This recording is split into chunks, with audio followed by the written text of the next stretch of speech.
has undertaken, both of which I have had the pleasure to report to this committee on previous occasions. The first concerns a draft model law on simplified stock corporations, which we adopted in early 2012.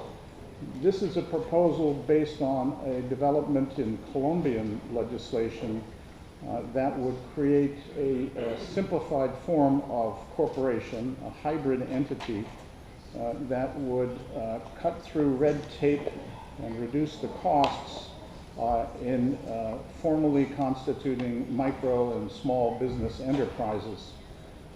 The committee thinks this is a very useful and productive initiative. The adoption of this model law and the inclusion of such corporate models in the domestic legislation of member countries could provide a direct contribution to the economic and social development of our member states.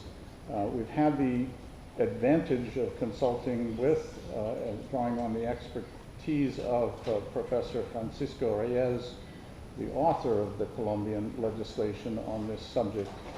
We note that our draft, as well as Colombia's law, have sparked interest in the United Nations, specifically in the Commission on International Trade Law.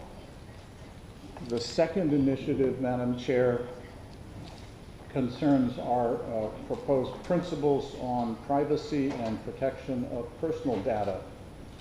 This is a proposal aimed at furnishing member states with guidelines to facilitate the effective adoption of principles in their domestic laws throughout the hemisphere.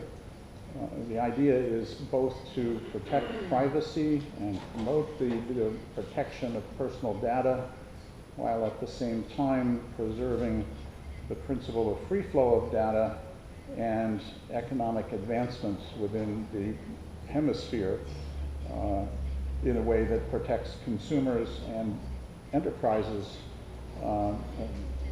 from a disruption and gives them the benefits of secure and protected access to data.